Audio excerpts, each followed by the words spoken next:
जी बिस्मिल्लाहिर्रहमानिर्रहीम। मेरा नाम है जी डॉक्टर मोहम्मद मुज़म्मिल हसन। एक नए सेशन के साथ आप लोगों की खिदमत में हाज़िर हुए हैं।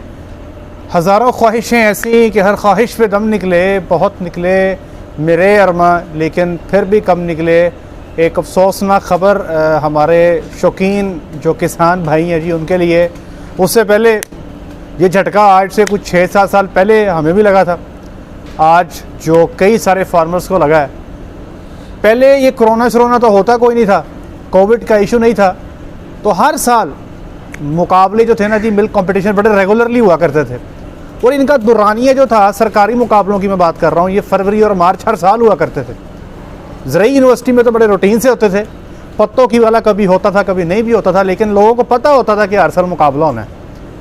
अब इस दफ़ा क्या हुआ है, 2013 में मुकाबला हुआ तो अमूमी तौर पर होता ये कि कुछ लोग ऐसे हैं जिनको मैं जानता हूँ, वो मुकाबले से 1.5-2 महीने पहले पाकिस्तान की मंडियों में चले जाते हैं और वहाँ से चुन के अच्छे जानवर लेके आते हैं जिनका बड़ा दूध होता है, बहुत प्रोडक्शन वाले जानवर होते हैं, और वो उनको मुकाबले में ले आते हैं। लेकिन मेरे पास यहाँ पर जिस फार्म पे मैं मौजूद हूँ, हमारे पास यहाँ पर ये फैसिलिटी मौजूद नहीं थी, क्योंकि हमारा एक ऑर्डिनरी सेटअप था और जो हमारे पास आप कह लें कि हमारी इतनी डीप पॉकेट भी नहीं थी। तो हमारे लिए एक ही ऑप्शन था कि हमारे पास जो इर्द गिर्द जानवर खड़े हैं फार्म पे, इन्हीं में से जो अच्छे जानवर थे वो निकाल के हम कंपटीशन में ले जाया करते थे। इसी तरह 2013 का मिल्क कंपटीशन ख़त्म हुआ, तो कंपटीशन ख़त्म होने के बाद सिर्फ 1 महीने का टाइम होता है, मतलब अप्रैल की 15 तारीख से पहले जो जानवर आपके गब्बन हो गए वही अगले साल मुकाबले में हिस्सा लेंगे। तो बड़ी मुश्किल से मेरे पास है जी पूरे हार्ड में को 15 के करीब जानवर थे, क्रॉस ब्रेड की बात कर रहा हूँ, ये लोकल और फ्रीजन क्रॉसेस, जो कुछ 40 से 45 लीटर की रेंज के दूध देने वाले थे। ये बात है 2013 की। खैर किसी न किसी तरीके से उनको गब्बन किया गया और वो जनवरी के राउंड अबाउट उनके बच्चा दे दिया, और 2 महीने लगातार जी उस पर हम मेहनत करते गए।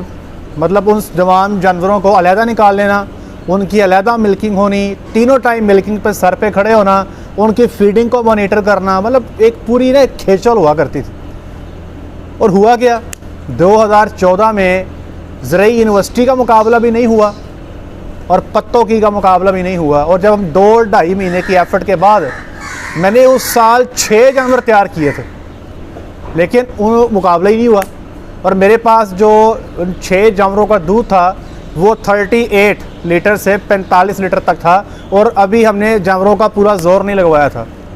और उम्मीद ये थी कि 47-48 लीटर तक हम पहुंच जाएंगे, और मैं बड़ा पुरुम्मीद था जी कि नंबर पहला, दूसरा, तीसरा। कोशिश थी हमारा शौक़ था कि तीनों ही नंबर हमारे हों, लेकिन खैर मुकाबला ही कोई नहीं हुआ। फैसले जी अल्लाह की तरफ से होते हैं, इंसान का कोई ज़ोर नहीं होता। अब इस दफ़ा भी ऐसे ही हुआ, लोगों ने बड़े अच्छे जानवर लिए। मुकाबले की डेट आ गई जो पहले 7, 8, 9 तारीख थी। उसके बाद मीटिंग होती है और तारीख जो है 9, 10, 11 पे चली जाती है। ये मैं पत्तों की मुकाबले की बात कर रहा हूँ, बफलो रिसर्च इंस्टीट्यूट जो ऑर्गेनाइज़ किया। अब उसके बाद क्या होता है कि लोग चले भी जाते हैं, अपने जानवरों की तैयारी करते हैं और चले जाते हैं, वो तो अखाड़े में पहुँच जाते हैं। हमारी टीम भी पहुँच गई। मैंने आप लोगों से जैसे गर्ज किया था कि मैं इस पूरे सेशन को, पूरे इवेंट को कवर करूँगा और आप लोगों को हर मिल्किंग पे जो डिटेल्स हैं शेयर करूँगा। तो मैंने अपनी टीम को भेज दिया। मेरे स्टूडेंट्स हैं इंटर्नशिप पे जो हमारे पास होते हैं, या जो लड़के हमारे पास काम सीखते हैं, तो ये मैंने उनको ड्यूटी दी। वो जनाब सुबह 8:30 बजे जो थे ना कल, वो वहाँ पर मौके पे पहुँच गए। अब पहला मुकाबला होना था 9 बजे जो ब्यूटी कंपटीशन था, और 9 तारीख को शाम को 5 बजे पहला दूध मुकाबला था। लेकिन फार्मर्स भी थे वहाँ पे, जानवर भी मौजूद थे, लेकिन जो मुकाबला है वो कैंसिल कर दिया गया। और हमारे जो किसान भाई थे उनको दिल पे पत्थर रख के जो है वो जानवर जिस तरह वो लेकर आए थे उसी तरह गाड़ियों में डाले में लोड करके वो वापस अपने घरों को ले गए। हमारे साथ तो उतनी बुरी नहीं थी हुई, हमारे जानवर तो फार्म पे ही थे। और मेरे पास डिस्टेंस ही कितना है, यहाँ से ज़रई यूनिवर्सिटी घंटे का फासला है, सारा 35 किलोमीटर का डिस्टेंस है।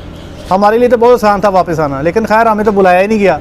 मुकाबले की डेट्स अनाउंस ही नहीं हुई 2014 में, लेकिन अभी डेट्स अनाउंस हुई, फार्मर गए और वहाँ पर मौके पे जो है वो मुकाबला जो है वो नहीं हो सका, वो कैंसिल कर दिया गया। लेकिन देखिए जी, मैं समझता हूँ इस दुख को, इस तकलीफ़ को, क्योंकि मुझे याद है बड़ी पेन थी मुझे 2014 में इतनी मेहनत की, लेकिन एंड पे हुआ क्या, कुछ भी नहीं।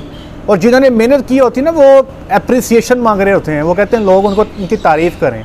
मतलब मेरा भी दिल होता था कि इतनी मेहनत की है, मेरे जानवर का नंबर लगे और लोग तारीफ़ करेंगे कि ताड़ साहब का जानवर जो है, सरबुलंद डेयरी का जानवर जो है, ये पहली दूसरी तीसरी पोजीशन पे आ गया। लोगों का भी ख्याल होता है, देखें जी, हर बंदा चाहता है कि उसकी तारीफ़ की जाए, उसको अप्रिशिएट किया जाए जो अचीवमेंट उसने हासिल की है।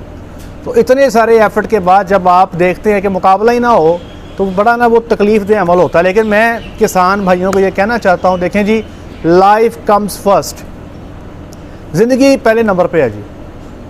कोविड-19 का इशू बहुत ज़रा, जो थर्ड वेव है, ये बहुत सीवियर किस्म की है। तो कोई बात नहीं जी, हमें अपने हुकूमत के साथ जो भी गवर्नमेंट की पॉलिसीज़ हैं उस पे अमल पैरा होना चाहिए। और मैं बारहा ये बात कहता हूँ, BRI बफलो रिसर्च इंस्टीट्यूट और buffalo breeder association Punjab Pakistan, जिसको बाप कहते हैं, इन लोगों ने पूरी एफर्ट की है कि मुकाबला हो। They have put all their efforts, उन्होंने पूरी कोशिश की है। अब वो बड़े शर्मिंदा है कि फार्मर्स आए, फार्मर चले गए। देखें जी, उनके हाथ वस में जो था उन्होंने किया, लेकिन अल्टीमेट डिसीजन तो जी गवर्नमेंट का है।